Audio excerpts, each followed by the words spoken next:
여러분, 안녕하세요. 오늘은 가족애와 진심, 그리고 사랑을 지키기 위한 용기 있는 선택에 대한 감동적인 이야기를 함께 들어보려 합니다.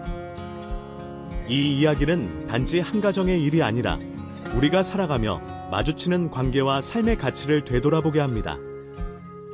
끝까지 함께 해주세요. 안녕하세요. 저는 얼마 전 큰 일을 겪은 40대 아이 엄마입니다.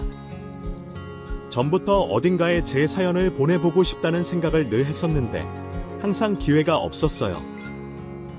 그러다 이런 사연을 들려주는 곳이 있다는 것을 알고 용기를 내보게 되었습니다. 사실 저는 얼마 전 저희 시어머니를 보내드렸습니다.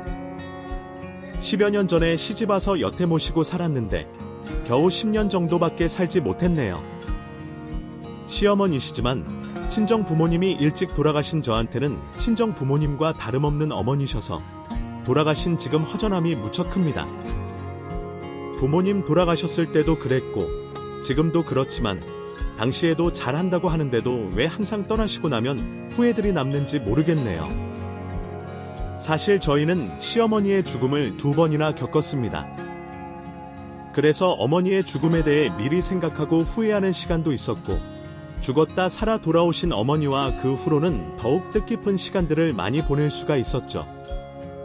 그런 부분에 있어서는 남들보다 후회가 덜하겠지만 그럼에도 더 이상 어머니를 뵙지 못한다고 생각하니 슬프고 속이 상하기도 합니다. 그래서 어머니를 완전히 떠나보내드리려는 마음에서 제가 이렇게 사연을 보내게 되었네요. 그럼 저와 저희 가족들이 겪었던 기막힌 그 이야기를 지금부터 시작하도록 하겠습니다. 저는 늦둥이 외동딸로 태어나 친정 부모님의 사랑을 원없이 받고 자란 사람이었습니다. 당시 40나이면 할머니, 할아버지 뻘이 될 수도 있었으니 저희 부모님이 저를 무척 늦게 낳으셨네요. 오랫동안 아이를 가지려 노력하셔서 두 분이 10수년을 기다려 저를 보셨을 때는 그 기쁨을 이루 말할 수가 없으셨죠.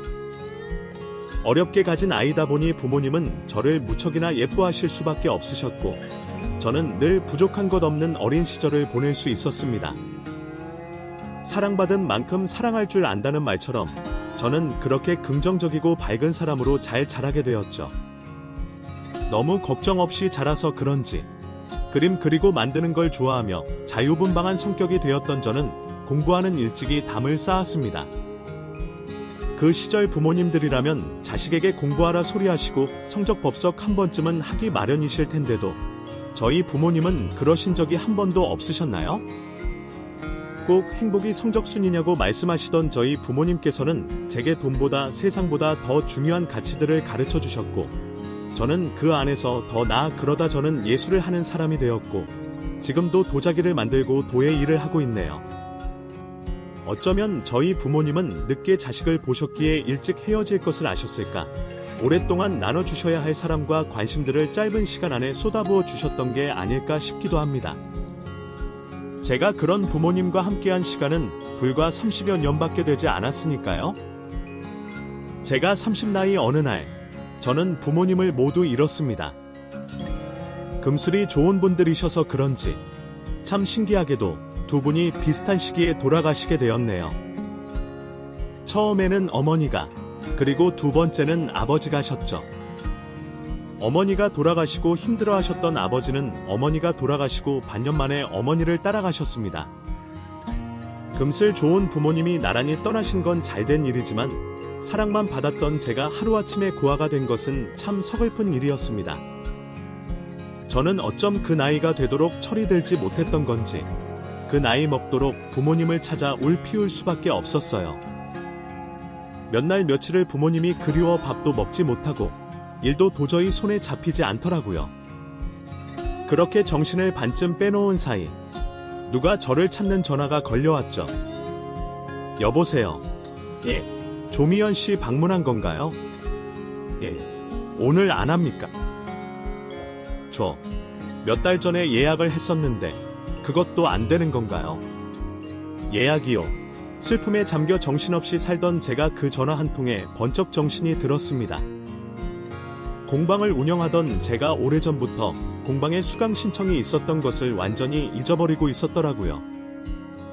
취소하려면 진작 취소를 했어야 하는 건데 이미 공방압이라는 그 사람을 돌려보낼 수도 없고 제 사정이 아무리 있을 뿐더러라도 일은 일대로 해야 했으니 저는 제대로 추스르지 못한 몸을 일으켜 서둘러 공방으로 뛰쳐나갔습니다.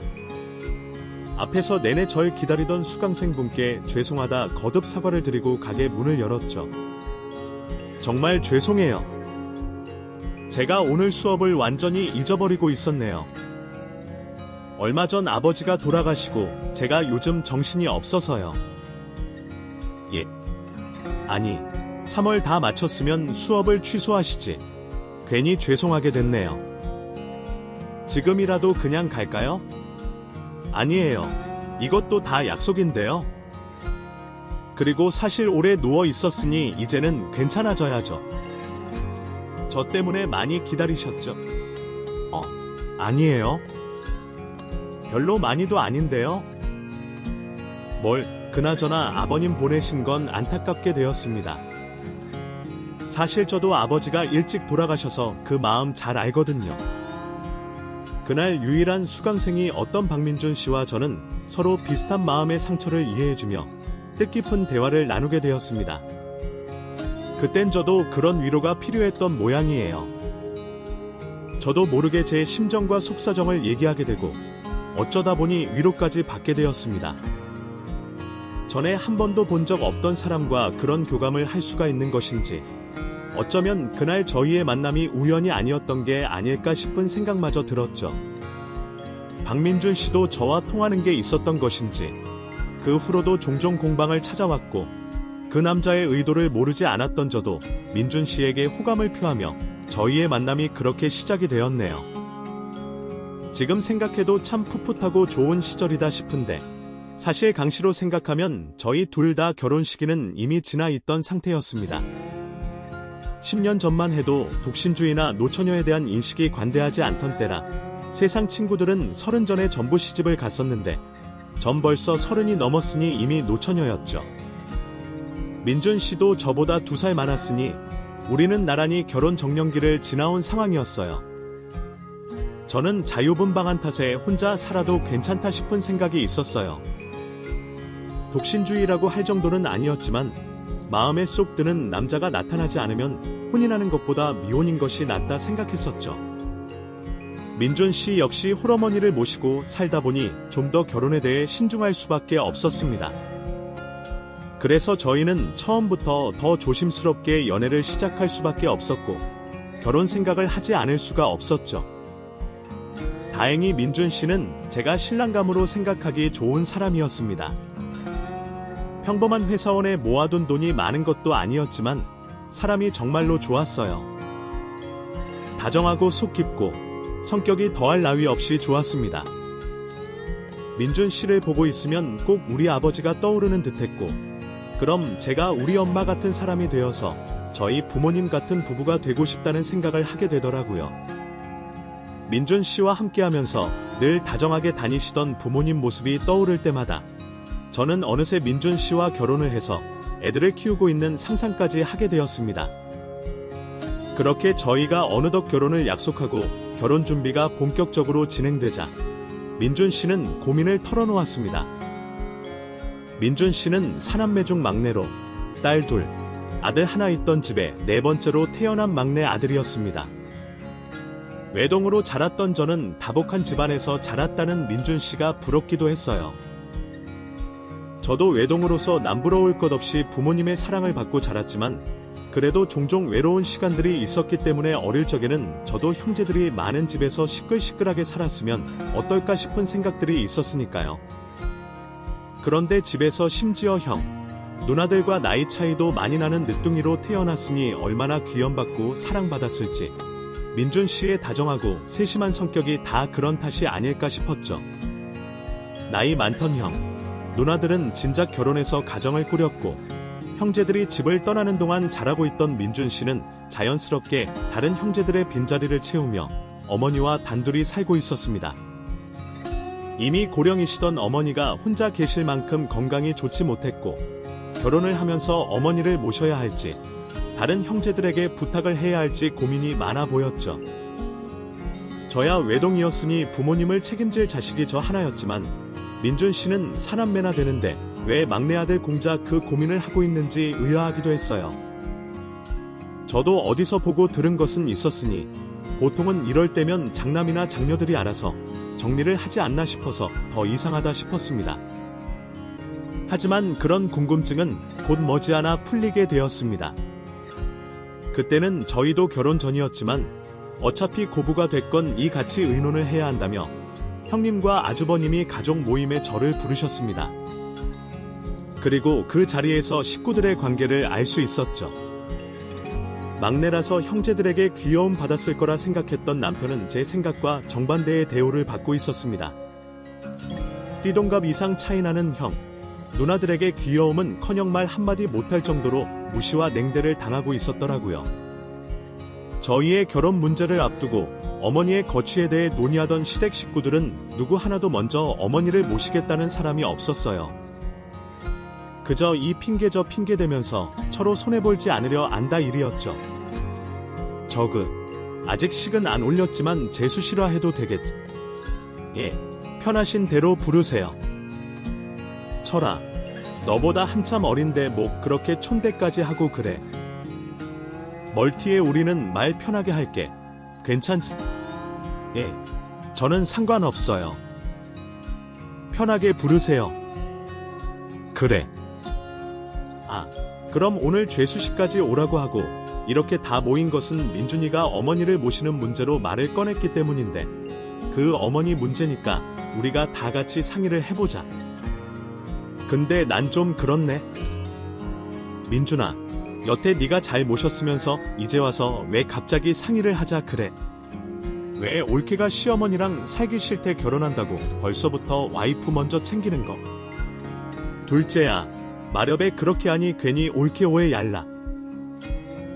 솔직히 그렇잖아. 여태 엄마랑 잘 지내다가 결혼한다고 갑자기 우리한테 떠넘기는 것도 아니고. 사실 엄마는 민준이가 끝까지 모셔야 하는 거 아니야. 늦게 결혼한다고 신혼 즐기고 싶은 건 알겠는데 우리나 엄마 생각도 해줘야지. 여태 잘 모시고 살다가 갑자기 이러면 우리도 당황스럽지만 여기 올케도 있어서 말을 하기 조심스러운데 우리도 신혼부부 생각 안 하는 게 아니라 엄마가 걱정돼서 그래. 엄마 몸도 안 좋으시고 연세가 적으신 것도 아닌데 하루아침에 환경이 바뀌어버리면 어머니가 적응을 잘 하시겠어. 동네도 바뀌고 친구도 하나 없으실 텐데. 그래, 누나들 말도 맞다. 그렇다고 우리도 어린 동생한테 맘 맡길 수는 없긴 하지. 근데 민준아, 너한테는 미안한 말이지만 지금 형이 사정이 그리 좋지가 않다.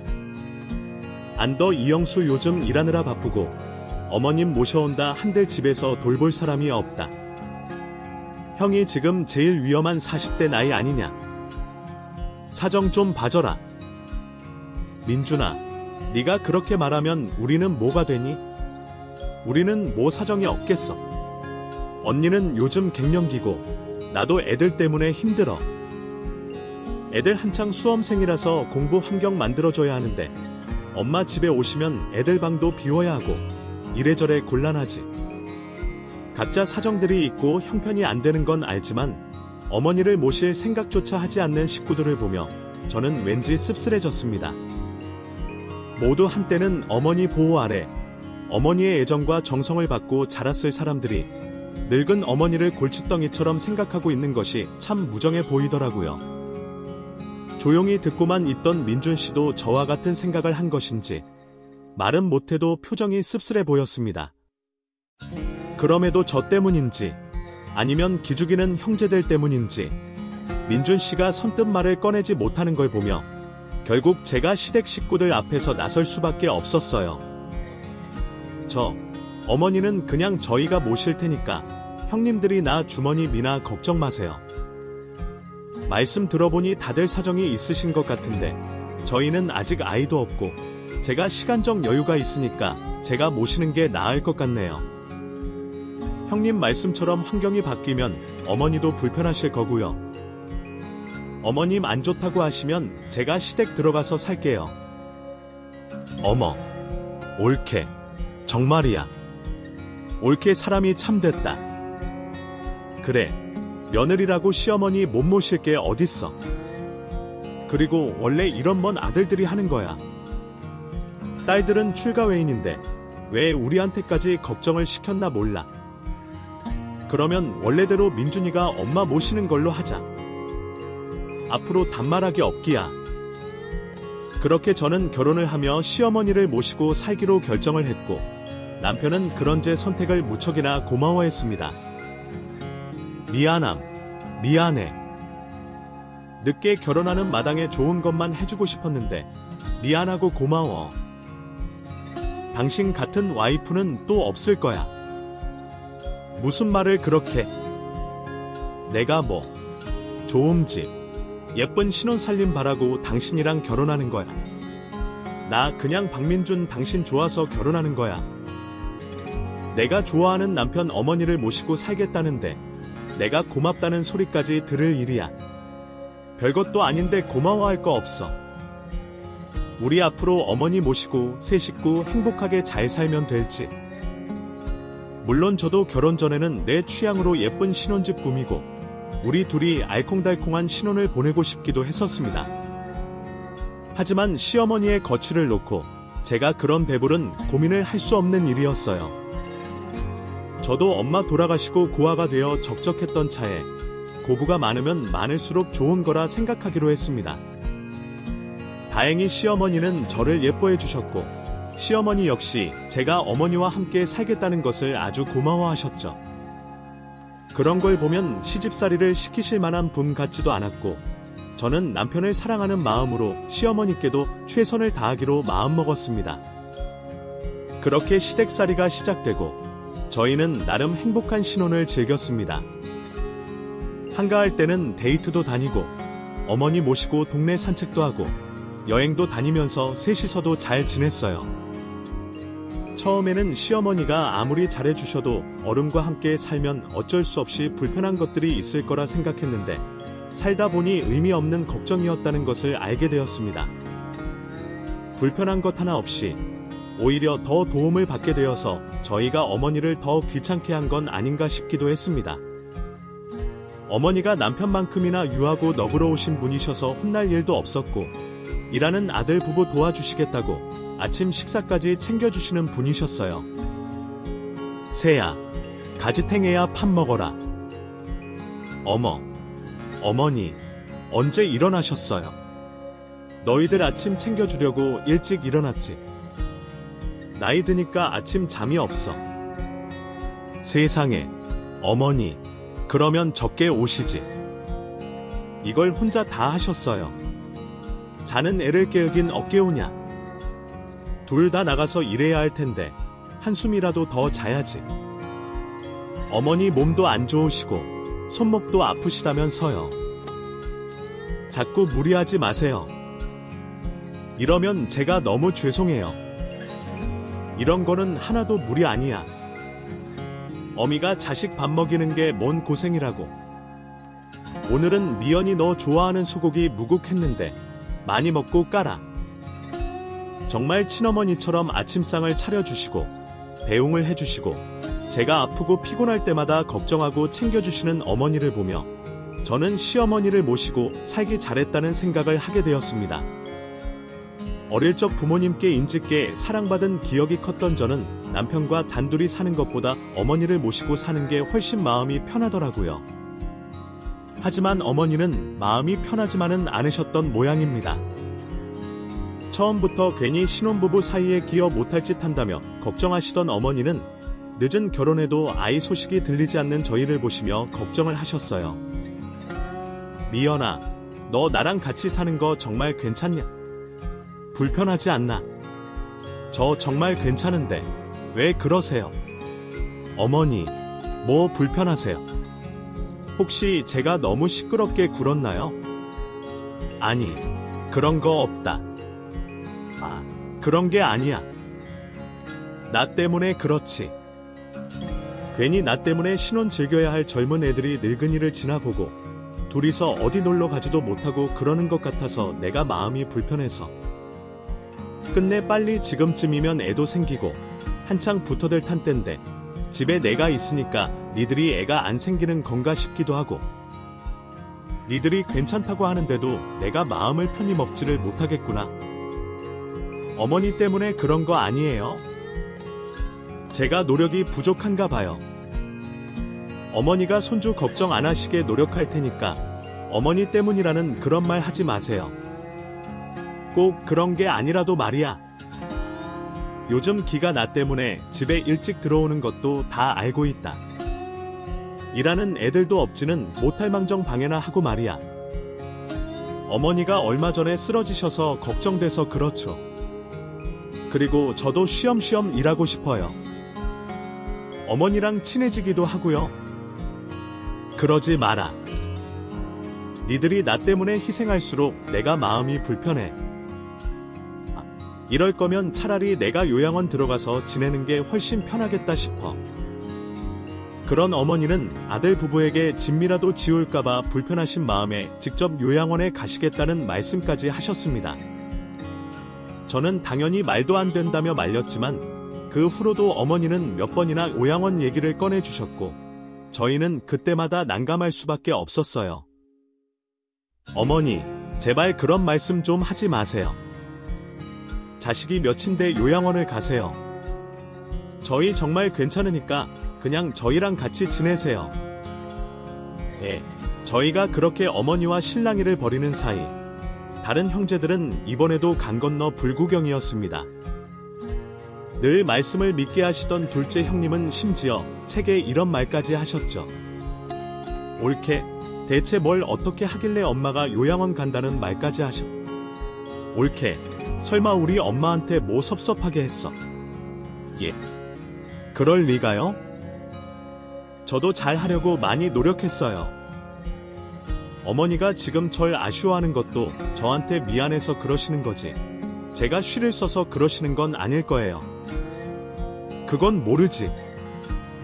솔직히 남미랑 사는 게 편한 건 아닌데 그럴수록 올케가 엄마 안 불편하게 잘 좀 했어야지.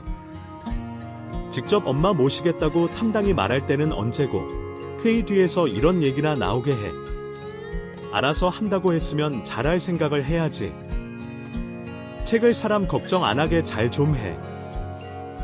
잘한다고 했는데도 그런 소리를 들으니 저도 억울한 마음이 들었습니다. 둘째 형님 말 맞다나 남이랑 사시는 게 불편할 걸 아시면 직접 모시면 되지.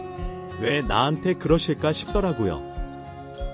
결혼한 지 얼마나 되었다고 그런 일을 겪다 보니 여태 그런 일을 혼자 겪었을 남편도 불쌍하고 저는 시댁 식구들에게 서운한 감정만 쌓일 수밖에 없었습니다. 그러던 어느 날 갑자기 큰 형님이 어머니를 모시겠다고 데려가시는 게 아니겠어요. 여태 싫은 소리하기도 귀찮아서 둘째 형님 뒤에 숨어서 뒷짐지고 계시던 형님이 어머니를 직접 모시겠다는 얘기에 저는 놀라고 당황스러웠습니다. 누나, 갑자기 왜 모셔가겠다는 거야? 누나, 사정 이래저래 곤란하다 그러지 않았어? 사정이야 나도 마땅찮은데 니들이 자식도 못 낳고 이러고 있으니 어쩌겠어. 엄마가 오죽하면 날 찾아오셨고.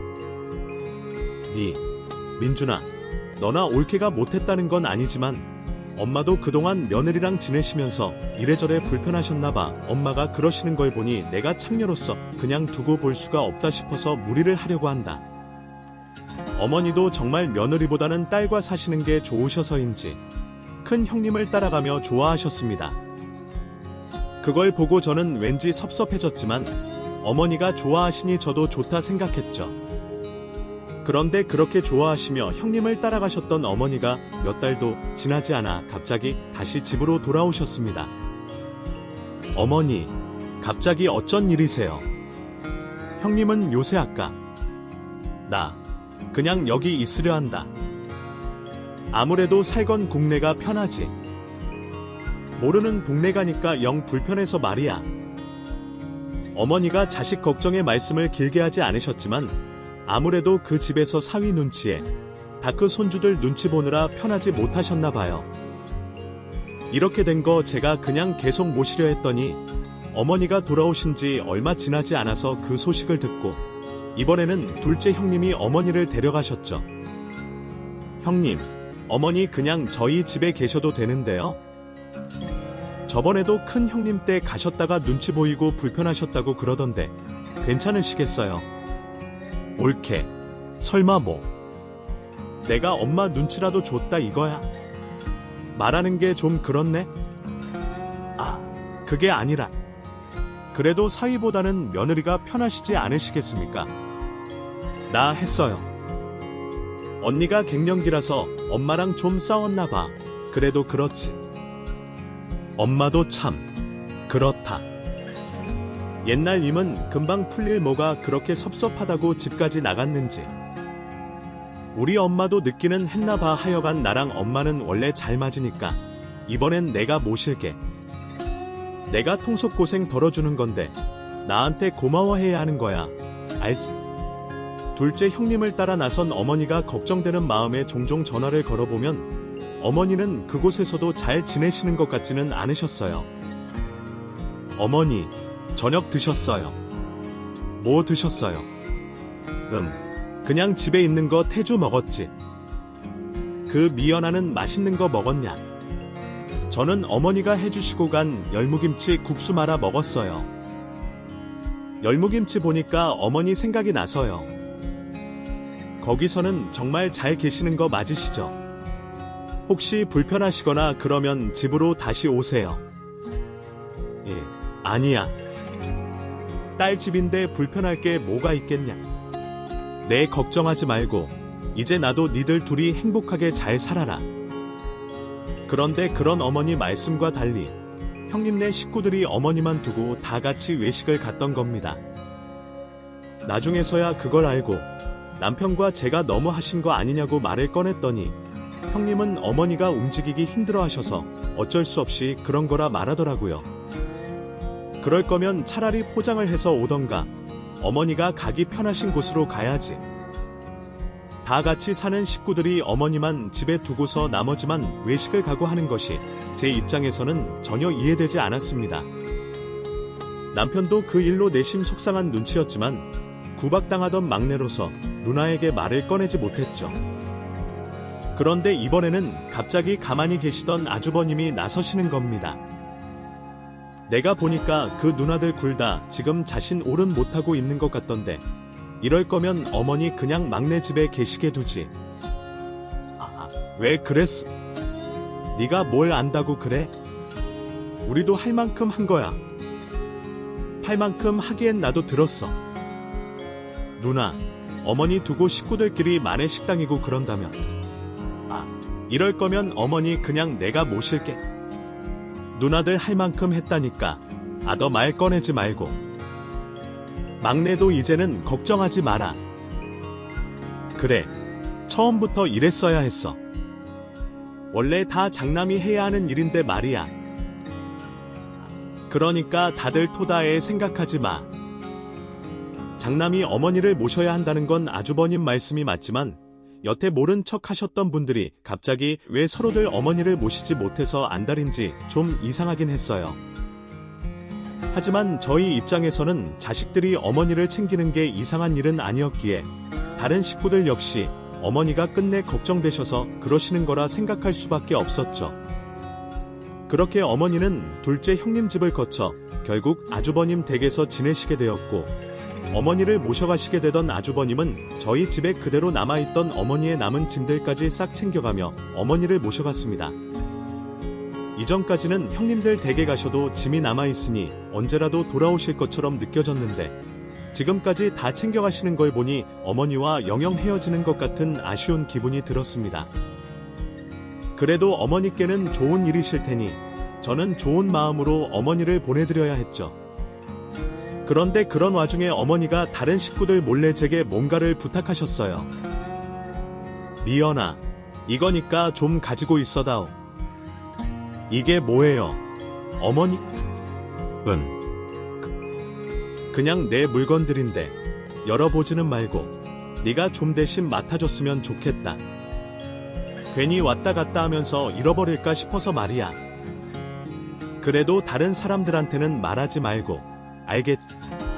어머니가 제게 작은 보자기를 내미신 것을 받으며 그때까지도 저는 별 생각이 없었습니다. 부피도 작고 별로 무겁지도 않은 걸 보니 폐물도 아닌 것 같았고, 자식들도 아니고 저한테 맡기시는 걸 보면 그리 중요한 것이 아닐 거라 생각했죠. 어머니 일기장이라도 될 줄 알았던 저는 어머니 말씀대로 아무에게도 말하지 않고 장롱 깊이 넣어 잘 보관해 두었습니다. 그렇게 어머니가 떠나시고 저희는 텅 빈 어머니 방을 보며 잠시 울적해졌지만, 좋아하시던 장남 따라가셨으니 어머니가 행복하실 거라 생각하며 저희도 섭섭한 마음을 접으려 했습니다. 그런데 어머니가 아주버님 댁으로 가신 후부터 연락이 뜸해지더라고요. 형님 댁에 계실 때만 해도 제가 전화를 하면 잘 받으시고 일주일에 한두 번씩은 소식을 듣고 지냈는데, 그 집으로 가셔서는 어머니가 먼저 연락을 하지도 않으시고, 그렇다고 제가 아주버님과 친하지도 않은 손이 형님께 연락을 할 수가 없었습니다. 남편도 궁금해서 형에게 몇 번 연락을 해봤지만 아주버님은 장남이 어련히 알아서 잘 돌봐드리지 않겠냐며 걱정하지 말라는 얘기만 하시더라고요. 그러던 와중에 아주버님 댁에서 온 가족이 모이는 일이 벌어지게 되었습니다. 어느 날 둘째 형님이 전화가 오셔서는 다 모이라고 하시는 거였죠. 옳게. 지금 민준이 데리고 당장 이리로 와, 빨리 와. 다급한 전화에 저희는 어머니께 무슨 일이라도 생긴 줄 알았더니 그게 아니었습니다. 엄마, 그 땅 설마 아들들만 줄 생각은 아니지? 요즘 세상이 어떤 세상인데 공평하게 나눠져야지? 아이고, 그게 무슨 소리야. 내가 장남이고 내가 엄마 모시고 사는데 당연히 내가 받아야지.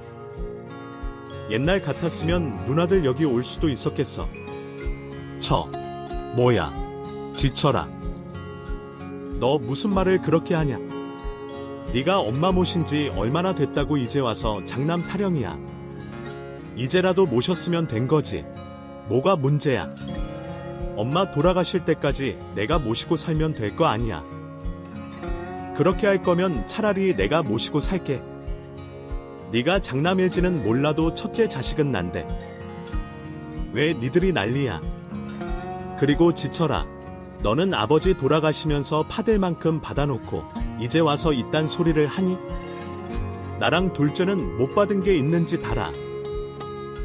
누나들은 출가회인잖아. 왜 이렇게 돈 앞에서 난리야. 나눌 거면 민준이랑 나랑 나눠야지. 안 그래? 다들 그날 일을 벌였던 이유는 결국 돈 때문이었습니다. 어머니 앞으로 시골 땅이 있었는데 여태 별 볼일 없던 그 땅값이 개발 이야기가 나오고 갑자기 오르면서 사겠다는 사람이 나타났던 모양이에요. 어머니는 아무 말씀도 없으신데 서로 그 돈이 내 돈이라며 다투는 꼴이 기가 막혔습니다. 오랜만에 다 같이 모인 자리에서 돈 때문에 다투고 의상하는 식구들을 보며 남몰래 눈물 짓는 어머니를 보며 저는 마음이 좋지 않았어요. 그깟 돈이 뭐라고 살 날도 멀지 않으신 어머니 앞에서 자식들이 그런 추태를 보일까 싶었죠. 형님, 아주버님, 다들 그만 좀 하세요. 어머니 앞에서 부끄럽지도 않으세요? 올케가 뭐라고 그런 소리를 해? 왜 올케 착한 척해서 우리 엄마한테 돈 받아내려고 그래?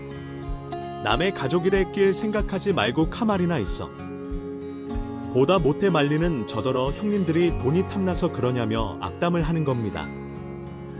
그래서 결국 오랜만에 어머니와 안부를 나눌 새도 없이 저희는 쫓겨나듯 집을 나올 수밖에 없었죠. 대체 그 땅이 뭐라고, 돈이 뭐라고 그렇게까지 하는 식구들 때문에 남편과 저는 따지지도 못하고 상한 속만 달랠 수밖에 없었습니다. 그리고 이 상태로 어머니를 아주버님 댁에 두어도 될까 걱정까지 되었죠. 아주버님이나 형님이 어머니에게 해를 끼칠 거라는 생각은 하지 못했지만 집에서 돈 때문에 계속 어머니를 괴롭히지 않을까 싶어 그게 걱정이었어요. 그런데 그런 일이 있고 몇 달 뒤 저희는 갑작스러운 어머니의 사망 소식을 듣게 되었습니다. 어떻게 돌아가셨는지 모르고 벌써 장례 준비까지 다 한 상황에서 아주버님이 저희에게 연락을 하셨더라고요. 형, 엄마가 갑자기 왜 대체 무슨 일인 거야? 그냥 주무시다가 돌아가셨어. 아프신 노인이 오늘 내일 하는 게 당연한 거 아니냐? 뭐, 내가 엄마를 어떻게 하기라도 했을까? 누가 그렇대. 그렇다고 형 마음대로 이렇게 하면 어떻게 해야? 장남이 알아서 하면 되지. 어머니 돌아가신 마당에 뭐가 문제라고. 12야. 그래. 형, 누나들이 알아서 다 했는데 왜 그래? 이건 막내 네가 나설 일이 아니야. 아주버님 멋대로 장례를 진행한 것이 황당하고 어이없었지만 다른 식구들 모두 아주버님 편을 드는 것을 보며 저희는 아무것도 할 수 없었습니다. 그렇게 저희는 어머니께 마지막 인사도 드리지 못하고 어머니의 마지막을 보내드릴 수밖에 없었죠. 어떻게 장례가 지나갔는지도 모르겠지만 무사히 장례가 끝나고 저희는 기진맥진한 채로 집으로 돌아갈 수밖에 없었어요. 3일장 내내 잠을 제대로 자지 못했음에도 그날 밤 저는 잠이 쉽게 들지 않았습니다. 너무 많이 울던 남편은 쓰러지듯 잠이 들었지만 저는 어머니가 떠나시고 안타깝고 복잡한 생각에 잠이 오지 않더라고요. 그렇게 뒤척이던 중 저는 누군가 현관을 두드리는 소리를 들었어요. 헛소리를 들었나 생각하며 현관으로 나갔던 저는 돌아가신 시어머니가 문 앞에 서 계시는 겁니다. 순간 저는 제가 꿈을 꾸거나 헛것을 보는 거라 생각했어요. 며칠 동안 제대로 못 자고 먹지도 못했으니 헛것이 보이는 거라고 말이죠. 어머니, 제가 이제는 헛것을 보네요. 어머니한테 제대로 인사도 못 해드려서 그런가 봐요. 넋두리처럼 내뱉은 제 말에 어머니가 대답을 하셨습니다. 미연아, 그 관 속에 있는 거 나 아니다. 나 살아있어. 그제서야 저는 시어머니가 정말 살아 돌아오신 것을 알게 되었고 그제서야 덜덜 떨고 계시는 어머니를 보게 되었습니다. 무엇이 두려우신지 겁에 질려 계신 어머니를 집으로 들이며 저는 남편을 서둘러 깨웠습니다. 남편 역시 어머니를 보고 까무러칠 만한 어머니가 살아 돌아오신 것만으로도 기쁘다며 어머니를 안고 눈물을 흘렸어요. 그리고 저희는 그날 밤 문을 단단히 걸어 잠근 채로 자초지종을 듣게 되었습니다. 어머니의 죽음은 전부 아주버님과 형님들이 꾸민 일이었습니다. 어머니 유산 때문에 시시비비를 다투던 형제들이 언제 담합을 했던 건지 저희를 쏙 빼놓고 어머니 재산을 나눠 가질 궁리를 했던 거죠. 그들이 어머니 몰래 땅을 팔 생각을 했지만 어머니 인감도장이 어디 있는지 찾지 못해 그게 쉽지 않았어요. 개들이 나더러 인감도장 내놓으라는 걸 보고 내가 그제서야 개들 속을 알아차렸다. 30 아들 딸들 덕하겠다 한 것도 다 땅 욕심 때문이었나봐. 혹시나 해서 미연아, 너한테 도장을 맡기기를 차릴지. 미연아, 그건 너한테 자일. 어머니가 제게 맡겨주신 보자기 안에 시골 땅 문서와 인감들이 전부 들어있더라고요. 저희는 그제서야 아주버님이 왜 어머니 짐을 싹 다 챙겨가셨고 자식들이 서로 어머니를 모시겠다고 했던 건지 알 수 있었습니다. 하지만 결국 어머니를 구슬리지 못해서 땅을 팔지 못하게 된 자식들이 다 맙을 의하여 어머니를 감금해두고 어머니가 돌아가신 것으로 위장을 해서 저희들 몰래 유산을 상속받을 생각이었던 모양입니다. 그렇게 시댁 식구들이 가짜 장례를 치르는 동안 어머니는 웬 시골집에 갇혀 계셨답니다. 바깥에서 문을 잠근 바람에 꼼짝도 못하고 계셨다가 창문을 열고 어렵게 도망쳐 오셨던 거예요. 어떻게 돈 때문에 동생을 속이고 부모에게 이런 짓을 할까? 믿을 수가 없던 저희에게 어머니가 거기서 더욱 더 충격적인 이야기를 해주셨습니다.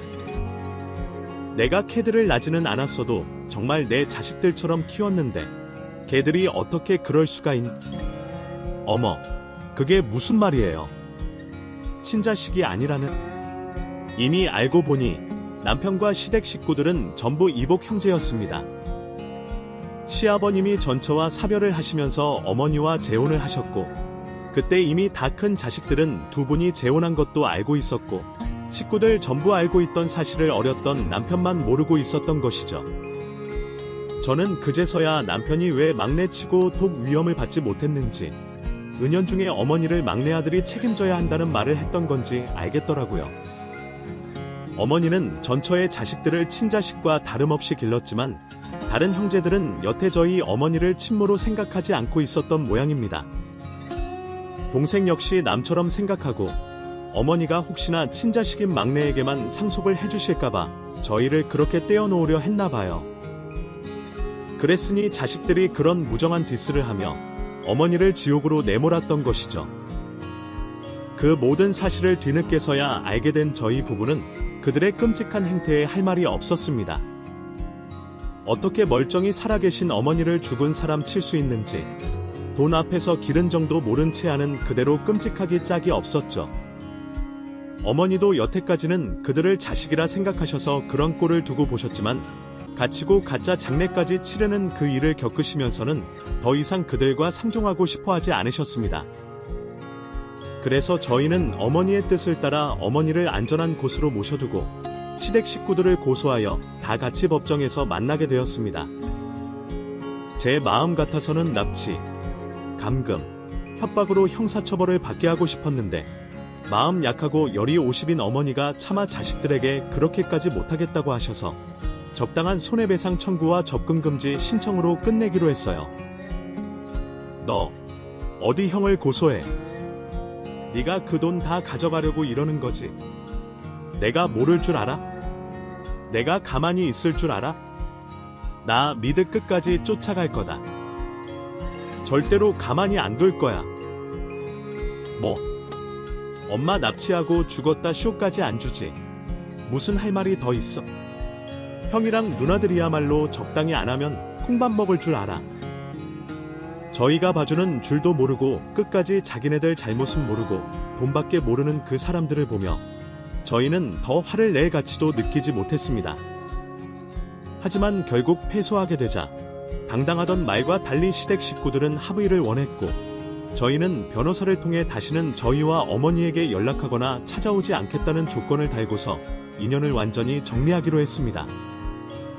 그렇게 길고 긴 소송이 끝나고 어머니는 결국 3남매와 인연을 정리하셨습니다. 엄마 죽고 남겨진 남의 자식들 거두고 키운 세월이 몇십 년인데 어떻게 이렇게 될 수 있는지 참 사람들이 잔인하다 싶더라고요. 그 일로 마음의 상처를 많이 입으신 어머니를 모시고 저희는 경기도 한적한 곳에 집을 얻었습니다. 그리고 그곳에서 저희는 어머니와 함께 전원 생활을 즐기며 보내시던 손자, 손녀도 낳고 잘 지내왔네요. 그러다 얼마 전에 어머니가 돌아가시면서 저희는 이제서야 어머니를 오로지 보내드리게 되었습니다. 10년 전 그 일을 다시 떠올리는 것이 끔찍했지만 그래도 이렇게 갈무리를 하게 되니 마음이 조금이나마 가볍기도 하네요. 그럼 남은 저희 식구들이 행복하기를 바라며 이야기를 마치도록 하겠습니다. 끝까지 이야기를 들어주셔서 진심으로 감사합니다. 오늘 이야기가 여러분의 마음에 닿았다면 좋아요, 구독, 그리고 공유로 따뜻한 이야기를 더 많은 사람들과 함께 나눠주세요. 다음 영상에서도 감동과 의미 있는 이야기로 다시 찾아뵙겠습니다. 감사합니다.